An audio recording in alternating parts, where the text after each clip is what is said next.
Así es, qué bueno es poder tener esa plena confianza en nuestro Dios. Estamos confiados en Dios, estamos confiados que es Dios nuestra fortaleza, es Dios nuestro pronto auxilio, es Dios nuestro socorro. Muy buenos días a todos nuestros amigos que en esta preciosa mañana, como cada mañana, están allí, siempre a la espera de compartir con nosotros a través de la virtualidad un tiempo de oración, un tiempo de ministración de la palabra de nuestro Dios. Hoy, como siempre, queremos invitarte para que vayas con nosotros a la palabra de Dios, al libro de Proverbios, uno de los libros sapienciales, que es el libro de los Proverbios, en el capítulo 28, y vamos a mirar este libro que nos presenta una diversidad de contrastes, ¿cierto? Este libro de Proverbios en el capítulo 28 nos presenta una cantidad de contrastes, ¿sí? Cuando usted lo puede leer en casa, te vas a dar cuenta cuál cantidad de contrastes encontramos aquí en este libro. Y estaremos dando lectura a un solo texto de las Sagradas Escrituras en el libro de Proverbios capítulo 28, versículo 13. Libro de Proverbios 28, 13, y podamos leer juntos en esta preciosa mañana lo que nos dice la palabra del Señor. Dice la palabra de Dios: el que encubre sus pecados no prosperará, mas el que los confiesa y se aparta alcanzará misericordia. El que encubre sus pecados no prosperará, mas el que los confiesa y se aparta alcanzará misericordia. En la Nueva Traducción Viviente lo dice de la siguiente manera: los que encubren sus pecados no prosperarán, pero si los confiesan y los abandonan, recibirán misericordia. ¿Cierto? Entonces estaremos hablando, mis queridos amigos y hermanos, de dos acciones. Ahí podríamos hablar de dos acciones, dos personajes, aunque no encontramos personajes, pero sí, las acciones deben de ser hechas por personas, ¿cierto? Y ahí encontramos dos acciones o dos personajes.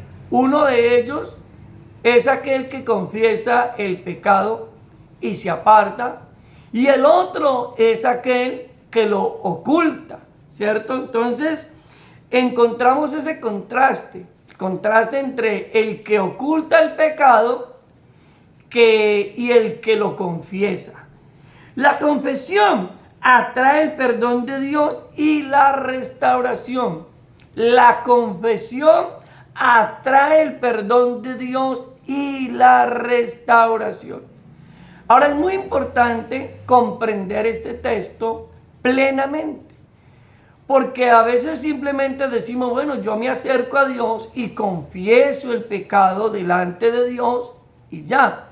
Pero ahora vamos a mirar a qué se refería el proverbista y bajo el aspecto cultural que tenía el pueblo judío, qué debían hacer según la cultura judía cuando se hablaba de esta parte, ¿cierto? Entonces, John Bunyan dijo lo siguiente: una fuga hunde un barco y un pecado destruirá al pecador.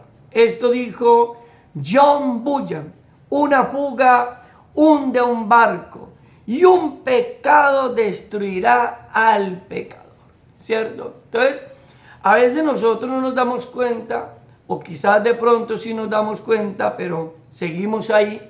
No nos damos cuenta que así como una fuga en una gran embarcación, ¿sí?, puede hundir un barco. Recordemos el Titanic, ¿cierto?, que se hundió por lo que sucedió. También igualmente, mis amados amigos y hermanos, el pecado no confesado y el pecado no abandonado destruye la vida del pecador, ¿sí? Dice Tomás de Kempis: más valiera evitar el pecado que huir de la muerte. Dijo Tomás de Kempis: más valiera evitar el pecado que huir de la muerte. Es mejor huir del pecado.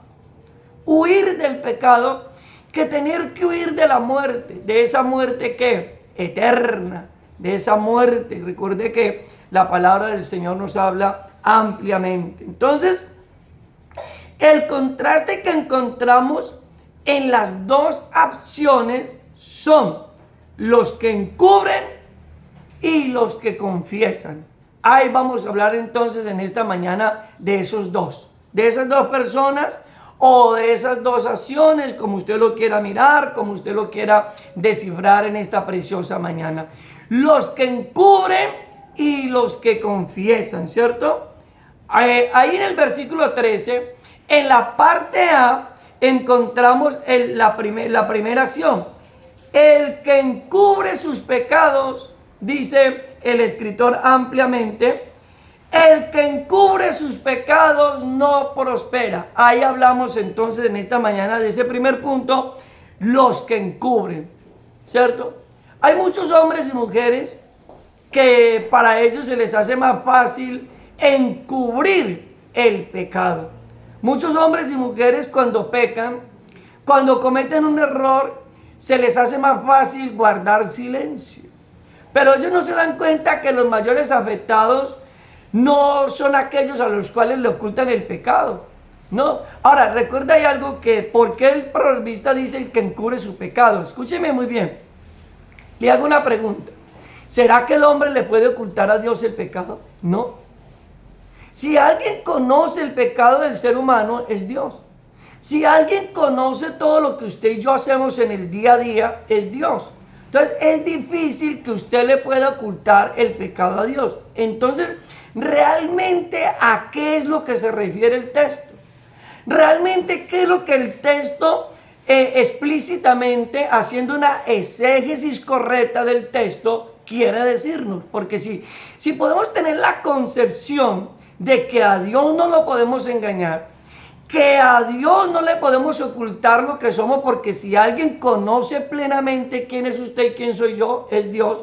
Entonces, ¿a qué se refiere el texto cuando dice que el que encubre sus pecados no prosperará? A veces nosotros somos muy dados a eso, a ocultar nuestras falencias, a ocultar nuestros errores, a no querer confesar nuestro pecado. Ahora vamos a mirar entonces más adelante, un poquito más adelante. Encubrir viene del griego krupto. Encubrir, la palabra encubrir viene del griego krupto, que significa encubrir, ocultar secretamente. Hay cosas que, hermanos, lo que voy a decir, el hombre necesita saber. Hay cosas que el hombre necesita saber. Y se lo quiero decir de esta manera. Hay cosas que su pastor necesita saber de usted. Hay cosas que como Dios ya las conoce, y usted sabe que Dios las conoce porque Dios conoce su comportamiento, sus actitudes, su entrar, su salir, su ir, su venir, su hablar, sus pensamientos. Pero hay cosas que su pastor debe de conocer, hermano, acerca de su vida. Pero hay muchas cosas que a veces nosotros como creyentes no le queremos confesar a nuestras autoridades espirituales. Porque el pensamiento de muchos creyentes es decir, no, yo ya le confesé a Dios mi pecado. Pero lea el texto. El que encubre su pecado no prosperará. Vuelvo y le reitero, ¿puede usted ocultar el pecado ante Dios? No, porque si alguien conoce quiénes somos nosotros, es Dios. Entonces, ¿a quién entonces nosotros le ocultamos el pecado? Ejemplo, una mujer le puede ocultar el pecado a su esposo. Un pecado de adulterio, un pecado de infidelidad, a Dios no se lo puede ocultar, porque si alguien sabe lo que esa mujer está haciendo o lo que ese hombre está haciendo, siendo el infiel a su esposo o a su esposa, pues es el mismo Dios. Entonces, ¿a quién le está ocultando el pecado de infidelidad? A su esposo. ¿A quién le está ocultando el pecado que está practicando? Al hombre, ¿sí? Y ahí, hermano, no vamos a entrar en la concepción que tenía la iglesia tradicional. Pero si hay cosas, hermano, que si usted, por ejemplo, usted cumple alguna función dentro de su congregación, hablo cuando usted cumple una función dentro de su iglesia local y usted cometió un pecado, el deber suyo como buen cristiano es acercarse a su pastor y confesar abiertamente que usted pecó. ¿Para qué? Para que su pastor le haga un proceso de restauración espiritual. El que encubre sus pecados, o sea, el que guarda secretamente lo que hace, no prospera. El hombre por naturaleza tiene la tendencia a ocultar el pecado. El hombre por naturaleza, nosotros por naturaleza tenemos la tendencia a pecar y a ocultar. Esa es la tendencia. Cuando usted mira, por ejemplo, a Moisés, mató el egipcio, ¿y qué hizo Moisés? Lo escondió. Cuando miramos de pronto también a David, ¿qué hizo David cuando pecó con Betsabé? ¿Cierto que sí? También ella se fue, se bañó, se echó buena loción y se fue como si las cosas, como si no hubiera sucedido, ¿qué? Absolutamente nada. Somos por tendencia muy dados, amados amigos y hermanos, a ocultar el pecado. No queremos confesar el pecado. No queremos confesar nuestras debilidades. Y hay gente de pronto en las congregaciones que no quieren confesar lo que están haciendo porque les da temor. 1, a ser juzgados. 2, a ser señalados. 3, a perder los privilegios dentro de la congregación. Y por eso encontramos en muchas congregaciones donde los ministros del evangelio, hermano, pastores, evangelistas y líderes dentro de la iglesia pecan y ocultan el pecado porque no quieren confesar el pecado, porque si confiesan su pecado entonces tendrán que sentirse impedidos o ser impedidos de ejercer el ministerio y así poder entonces restaurar la vida del creyente. Hoy en día usted mira en esta sociedad moderna que la mayoría de la gente no quiere confesar el pecado. La mayoría de la gente, hermano, en esta sociedad oculta su pecado. Uno se da cuenta del pecado porque el Espíritu Santo es el que nos da sabiduría, nos da discernimiento. En el caso mío, yo le doy gloria a Dios por ese don tan maravilloso que nos permite tener, que nos da el discernimiento y el Espíritu Santo nos habla. En el caso mío, el Espíritu Santo, hermano, me pone y cuando el Espíritu Santo me dice blanco es, yo ya sé por dónde va el camino. Y yo no me pongo a discutir con el Espíritu Santo porque el Espíritu Santo habla, el Espíritu Santo muestra, el Espíritu Santo nos guía toda la verdad. Entonces yo le digo siempre al Espíritu Santo en mis oraciones, Señor, háblame de fulano, háblame de fulana. Señor, ¿quién es fulano y quién es fulana? Hablo de los miembros de nuestra congregación y hablo de aquellos que están, hermano, ejerciendo algún ministerio dentro de la iglesia local. Porque, hermano, es triste encontrar dentro de las iglesias cristianas gente que se sube a los altares a ministrar, viviendo en pecado, ocultando su pecado, y no solamente no prosperan ellos, sino que no permiten que la iglesia prospere. Hermano, el pecado suyo, su pecado, mi pecado, nuestro pecado, no permite no solamente que nosotros no prosperemos, sino que la iglesia a la cual nosotros estamos asistiendo, si usted está ministrando en pecado, no permite que la iglesia prospere. Recordemos por un momento a David.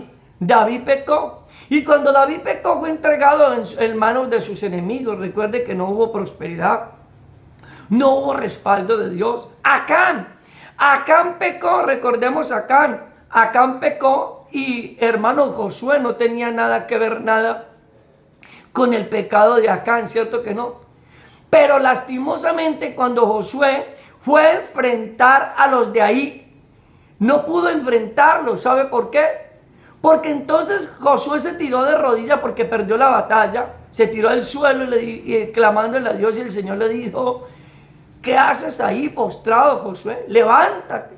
Y mira lo que dice el texto allá en el libro de Josué capítulo 7. Dice, Israel ha pecado. No dijo Acán ha pecado, dijo, Israel ha pecado.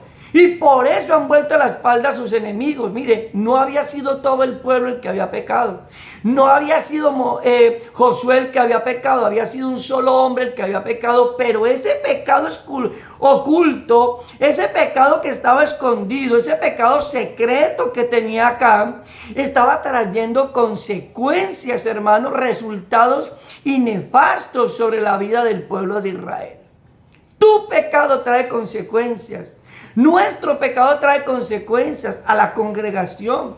Trae consecuencias a tu familia, a nuestra familia. Yo quiero que usted pueda comprender eso en esta mañana.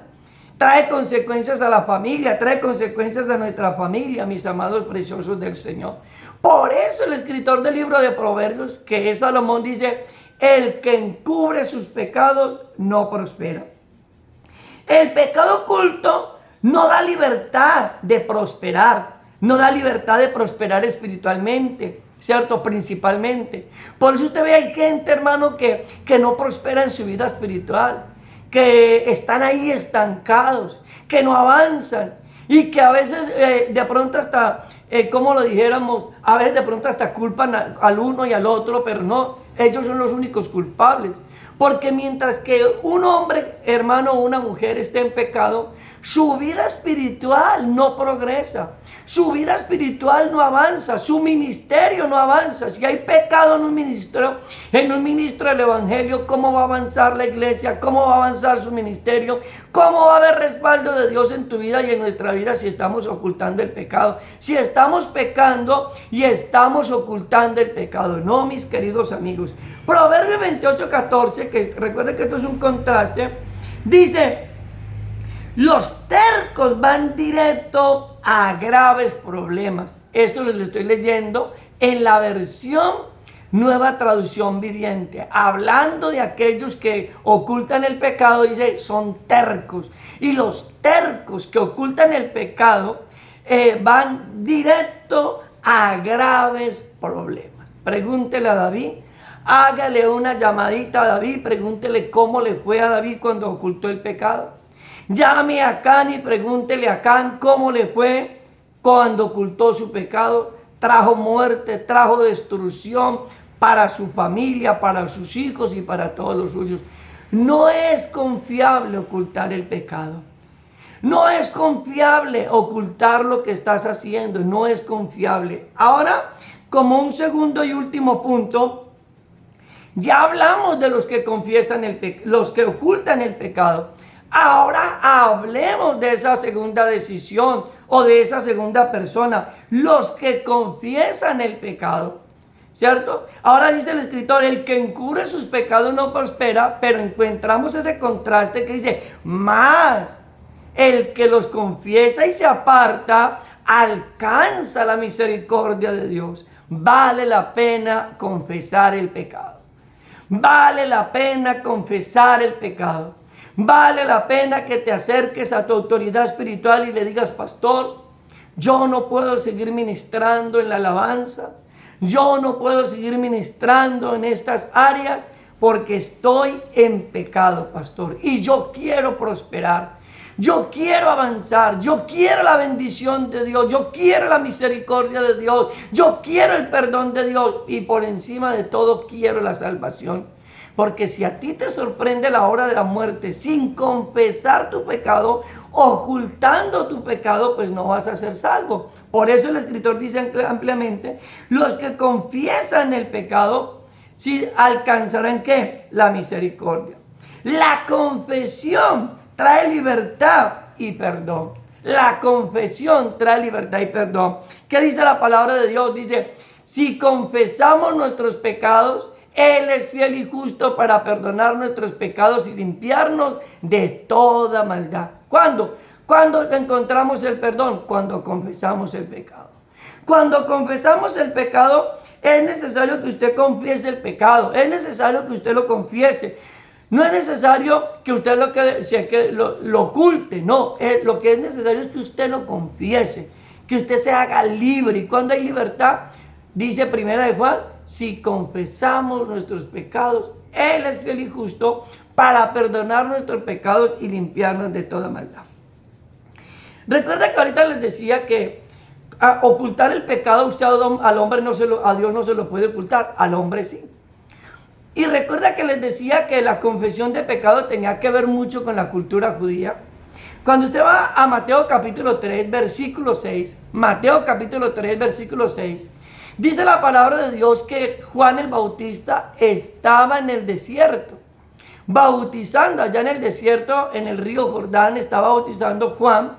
Pero Mateo capítulo 3, versículo 6 nos da esa concepción y ese texto que, hermano, que nos da referencia a que el pueblo hacía confesión de pecado públicamente. Mateo 3:6 dice, y eran bautizados por él en el Jordán, confesando sus pecados. Y cuando usted mira históricamente y culturalmente, el pueblo judío, dentro de la cultura judía, hermanos, ellos hacían confesión pública de sus pecados. Ahora, yo no estoy diciendo que usted vaya y se pare en la congregación delante de todo el mundo a decirle a todo el mundo qué fue lo que usted hizo y qué fue lo que usted no hizo. Eso no es correcto. De cierto, un pastor tampoco debe de poner en evidencia a un miembro de la congregación, ¿cierto? Siempre, hermano, uno como pastor debe de ser prudente en este manejo. Y a veces nos damos cuenta de situaciones que pueden ser muy graves en la vida de un creyente, porque el penitente o el pecador confesó su pecado, o sea, porque el Espíritu Santo le mostró a uno como pastor que hace, hermano, ser muy reservado y guardar, pero es necesaria la confesión. Si usted quiere libertad, hay gente que está enferma, hay enfermedades que vienen producto del pecado, hermano, no todas, pero hay enfermedades que son el resultado del pecado. ¿Dónde encuentra usted eso? Vaya, léalo en Deuteronomio capítulo 28, versículos 15 al 62. Ahí lo vas a encontrar, los resultados del pecado. ¿Cuáles son los resultados del pecado? Ahí los vas a encontrar. Porque hay enfermedades que vienen en la vida del cuerpo del ser humano, porque hay pecados ocultos, hay críticas, hay murmuraciones, hay juicios, hay cosas que se han hecho y que usted y yo no hemos, hermano, subsanado esa situación. Hay cosas que usted y yo tenemos que subsanar. Hay cosas, si usted está resentido con alguien, si usted tiene odio por alguien, usted tiene que sanar. Usted debe de ir, yo debo de ir, nosotros debemos de ir, buscar esa persona, a hablar con esa persona, pedirle perdón a esa persona y confesarle nuestro pecado de resentimiento y de odio a esa persona. Confiésele el pecado. Dígale a esa persona, yo lo he odiado. Dígale, yo lo odio, yo la odio. Pero yo no quiero sentir ese odio en mi corazón. Yo no quiero sentir este resentimiento que me carcome en mi corazón. Dice allá en el libro de Santiago, capítulo 5, versículo 16, dice, confesaos los unos a los otros vuestras ofensas. A eso se refiere el texto. A que si usted está resentido o dolido con alguien, usted debe buscar a ese alguien y confesarle. Vaya, busque la libertad. Pero hay gente que está esclavo, hermano, que están atados porque no quieren confesar el pecado. La verdadera confesión lleva al penitente a un cambio. La verdadera confesión lleva al penitente a un cambio o lleva al pecador a un cambio. Si usted confiesa el pecado, pero sigue practicándolo, no está haciendo nada. Debe de confesar el pecado, debemos de confesar el pecado y apartarnos de ese pecado que estamos confesando. ¿Sí? Si usted confiesa que se le robó 10 gallinas a la vecina, fue y le confesó a la vecina, perdóneme vecina, yo me le robé 10 gallinas. Y la vecina la perdona, lo perdona, pero al día siguiente usted madruga y se le roba otras 10 gallinas, usted no hizo nada, nada hizo. Porque la verdadera confesión es aquella que nos lleva a un cambio de vida, que lleva al penitente, que lleva al pecador a ser diferente. Entonces, allá en San Juan capítulo 8, 11, dice la palabra, ella dijo, ninguno, Señor. Entonces Jesús le dijo, ni yo tampoco te condeno, vete y no peques más. Eso fue lo que Jesús le dijo a la mujer adúltera, a aquella mujer que había pecado en adulterio, que había caído en pecado adulterio, y Jesús le dijo, ¿dónde están los que te condenan? No, Señor, nadie me condena. Yo tampoco te condeno. Pero Jesús no le dijo, vaya, siga haciendo lo mismo. No, Jesús le dijo, yo tampoco te condeno, vete y no peques más. Porque la verdadera confesión tiene que traer cambio. La verdadera confesión de pecado, por eso hay libertad. Porque, hermano, la verdadera confesión de pecado trae un cambio en nuestra vida. Nos lleva a una nueva experiencia espiritual. Somos renovados, somos transformados, somos cambiados por el poder de Dios. Cuando usted confiesa su pecado, usted tiene libertad, tiene tranquilidad, tiene paz, hermano, para con Dios y para con los hombres, ¿cierto? David se arrepintió de sus pecados. Ahí encontramos a David en el Salmo 51 arrepintiendo de sus pecados, diciendo, crea en mí, oh Dios, un corazón limpio y renueva un espíritu recto dentro de mí. No me eches de delante de ti y no quites de mí tu Santo Espíritu. Vuélveme el gozo de tu salvación y espíritu noble me sustente, decía David en el Salmo 51. Un salmo de confesión, un salmo de arrepentimiento, un salmo de cambio. No te quedes en tus pecados, confiesa tu pecado. Y ya terminando, el versículo 14, Proverbios 28, 14 dice, benditos los que tienen temor de hacer lo malo. Benditos, dice el escritor, benditos los que tienen temor de hacer lo malo. Bendito serás cuando en tu corazón haya temor a Dios. Y hermano, y te escatimes y nos escatimemos de pecar. Y de pecar y esconder, porque vuelve y recuerde, pecar y esconder no, escatímate y escatimémonos, hermano, que el temor de Dios venga sobre nosotros y guardemos nuestro corazón de pecar, ¿cierto? La confesión atrae el perdón y la restauración.